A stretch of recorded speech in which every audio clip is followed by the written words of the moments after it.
C'est l'heure du déjeuner à Manhattan, en plein cœur de New York. Ces livreurs à vélo font le pied de grue, à proximité des restaurants de la 8e avenue, dans l'attente d'une course.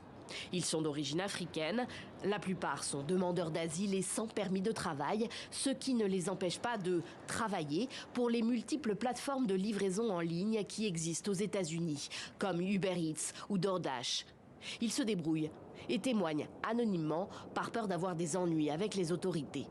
On utilise les comptes des gens qui sont déjà ici, qui sont des papiers. On va louer leur compte, on paye par semaine $150. C'est un peu fatigant et c'est risquant. Comme moi, on commence à travailler à 9 h du matin jusqu'à 22 h.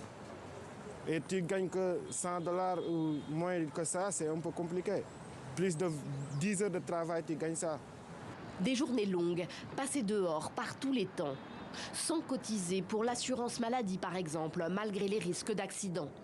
Ces hommes se sont souvent endettés pour rejoindre illégalement les États-Unis. Ce travail non déclaré est une solution pour gagner un peu d'argent rapidement, mais il les rend très vulnérables. Entre deux commandes, ces livreurs se retrouvent aux abords de cette mosquée d'East Village pour souffler un peu et partager leurs expériences, souvent mauvaises.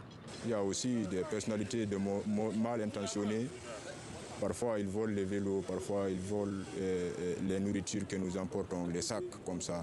Ils les volent, ils les prennent pendant que nous sommes en circulation.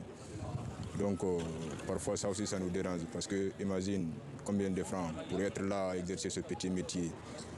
Combien d'argent tu as financé. On doit travailler pour survenir à nos besoins. On ne peut pas rester comme ça, les bras croisés, sans rien faire. Donc, dans ce sens, on sollicite aussi l'aide des autorités ici pour qu'ils nous viennent en aide dans ce sens, nous permettre de travailler un peu, permettre sans avoir le working permit ici.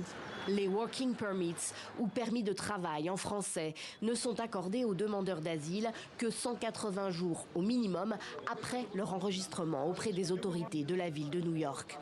6 mois, et souvent plus dans les faits, pendant lesquels ils ne peuvent travailler légalement comme livreurs ou dans n'importe quel autre secteur. Une situation qui désole cet élu local démocrate. Les gens ont besoin de travailler. Il y a beaucoup d'emplois vacants à New York et pas assez de travailleurs pour les occuper. On a beaucoup de gens ici qui veulent travailler, c'est donc une crise. Il faut la gérer. Les demandeurs d'asile doivent obtenir un permis de travail plus rapidement. Le gouvernement fédéral peut nous aider à résoudre ce problème et il faut le faire au plus vite. La ville de New York seule ne peut agir sur cette question, alors qu'elle est particulièrement sous pression aux États-Unis, avec toujours plus de demandeurs d'asile sur son territoire.